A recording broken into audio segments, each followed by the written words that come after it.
Mr. Beaver, until most recently, the US's assistance mister بیور، ابھی focus کچھ ہی عرصے in پہلے تک Pakistan پاکستان کو دی has جانے been on والی امریکی capacity امداد کا building, فوکس استعداد which, میں اضافے according پر to رہا some ہے، critics, جو is بعض not ناقدین visible کے enough خیال میں to اتنی win واضح نہیں ہوتی quote-unquote کہ the عوام کی hearts and minds ہمدردیاں of اور the دل people. جیت سکے۔ کیا Is حالیہ current امریکی administration's انتظامیہ کا focus فوکس اس any سلسلے میں کچھ different مختلف ہے، than اور this اگر one? ہے تو And کیسے؟ if yes, We do believe capacity building is important. ہم کیپیسٹی بلڈنگ یا استعداد میں اضافے کے لیے مدد دینے پر یقین رکھتے ہیں، فرد اور حکومت کے ساتھ پرائیویٹ سیکٹر اور سول سوسائٹی کی سطح پر بھی، لیکن جب تک لوگ ان کے نتیجے میں مہیا کی جانے والی سروسز کا استعمال شروع نہیں کر دیتے، ایسی کاوشیں اتنی نمایاں نہیں ہوتی۔ اس لیے ہمیں کیپیسٹی بلڈنگ کے ساتھ حکومت کے ساتھ مل کر زیادہ نظر آنے والے پروجیکٹس پر بھی کام کرنے کی ضرورت ہے۔ مثلاً اسکولز میں بہتر سروسز کی فراہمی، جیسے نصابی کتب، اسکولوں کی تعمیر، ان کی سیکیورٹی، یا پھر کلینکس پر بہتر سروسز کی دستیابی، یا جیسے زراعت کی بہتری یا پھر infrastructure. according to a recent poll, 90% of the Pakistanis, they do not have a favorable view ایک of حالیہ سروے کے مطابق پاکستان میں بڑے پیمانے some per critics America from مخالف both جذبات پائے Pakistan and جاتے the ہیں۔ US ask دونوں ممالک سے whether تعلق رکھنے والے building کچھ big ناقدین things یہ like سوال بھی roads اٹھاتے ہیں and کہ bridges عوام کی and زندگیاں some بہتر of بنانے which والے you just بڑے mentioned پروجیکٹس کی تعمیر سے that کیا make امریکہ people's lives پاکستانی better عوام میں can اپنا improve تاثر the بہتر US کر image in پائے گا؟ Pakistan. I think what's most important is that میں سمجھتا ہوں کہ سب سے اہم ہماری امداد سے پاکستان کی حکومت اور دوسرے اداروں کا اس قابل ہونا ہے کہ وہ معاشی ترقی اور عوام کے بہتر معیار زندگی کے لیے کردار ادا کر سکیں، اور آخر میں کریڈٹ پاکستان کی حکومت اور معاشرے کے ان عناصر کو ہی جانا چاہیے جو ان مقاصد کے حصول میں ہاتھ بٹاتے ہیں۔ اگرچہ ہم چاہتے ہیں کہ ہمارے بنیادی ڈھانچے سے متعلق بڑی سطح کے پروجیکٹس کا کریڈٹ امریکی عوام کو جائے جو اس کے حقدار ہیں، لیکن یہ ایک مشترکہ کاوش ہے۔ ہمارے عوام کی قسمتیں ایک دوسرے سے جڑی ہوئی ہیں، اور جس چیز سے ہمارا امیج بہتر ہو وہ پاکستان کی حکومت کے تاثر کے لیے بھی مددگار ہونی چاہیے جسے عوام نے منتخب کیا۔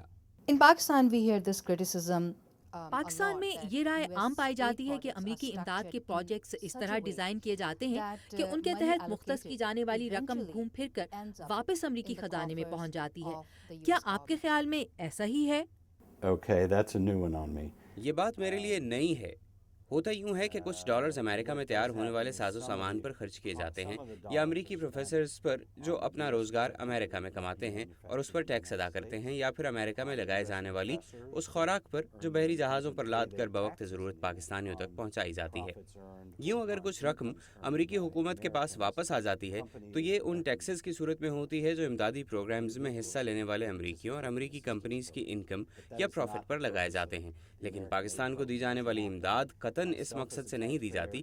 میں اور میرے جیسے دوسرے لاکھوں امریکی ٹیکس دہندگان کا پاکستان کے لیے فنڈنگ مہیا کرنے کا یہ مقصد ہرگز نہیں۔ In the book, The Idea of Pakistan, the author Stephen اپنی Cohen تصنیف دا آئیڈیا آف پاکستان میں تاریخ دان اسٹیفن کوہن لکھتے ہیں کہ کئی دہائیوں تک پاکستان کو دی جانے والی امریکی امداد سے پاکستان کی فوج مستحکم تو ہوئی، لیکن امریکہ کی حامی نہیں بنی۔ اس کے معاشی اثرات غیر واضح رہے اور عمرہ مزید امیر ہوئے۔ کیا اس پس منظر میں یو ایس ایڈ نے پاکستان کو دی جانے والی امداد کے استعمال کو مستقبل میں زیادہ منصفانہ بنانے کے لیے ماضی سے کچھ اسباق سیکھے ہیں؟ I'm not going to comment on the Pakistan Army. میں پاکستانی فوج کے بارے میں کچھ نہیں کہوں گا، اور اس کا جواب میں اپنی حکومت کے دوسرے ذمہ دار لوگوں پر چھوڑنا چاہوں گا، کیونکہ یہ ان کا شعبہ ہے۔ ہاں، میں یہ ضرور کہوں گا کہ چونکہ پاکستان حکومت اس سلسلے میں سپریم اتھارٹی ہے، جتنا ہم پاکستان کی وفاقی اور صوبائی حکومتوں کے اداروں اور ان کے اہلکاروں کی آڈیٹنگ کی صلاحیتوں کو بہتر بنانے پر کام کریں گے، اتنا ہی اچھا ہوگا۔ اس سے زیادہ شفاف نیلامی اور ٹھیکے دینے کے ایسے منصفانہ عمل کی توقع کی جا سکے گی جو پاکستانی ٹیکس دہندگان کے سامنے جواب دہ ہوگا۔ اس وقت جب ہم پاکستان کو اس کی حکومت اور ملک کی مختلف NGOs کے ذریعے امداد کی شکل میں مزید رقم دینے کی تیاریاں کر رہے ہیں، ہماری پوری کوشش ہے کہ اپنے مالیاتی ماہرین اور آڈیٹرز کی مدد سے اس رقم کو انہی مقاصد کے لیے خرچ کیا جائے جن کے لیے یہ رقم دی گئی ہے۔ Right now, Pakistan is Pakistan اس وقت اپنی تاریخ کے بدترین انرجی کرائسس سے گزر رہا ہے۔ یو ایس ایڈ اس سلسلے میں پاکستان کی کیا مدد کرنے کا منصوبہ رکھتا ہے؟ I worked in Pakistan in the 1980s. میں پاکستان میں 1980 کی دہائی میں کام کر چکا ہوں، اور توانائی کے مسائل کے سلسلے میں مدد دینا میری ذمہ داریوں میں سے ایک تھا۔ اس سلسلے میں کچھ اصلاحات بھی کی گئیں۔ مثلاً پاکستانی حکومت نے پرائیویٹ سیکٹر سے تھرمل پاور جنریشن کے لیے رابطہ کیا، اور آج ماضی کے مقابلے میں 4 لاکھ میگا واٹس زائد تھرمل پاور پیدا کی جا رہی ہے۔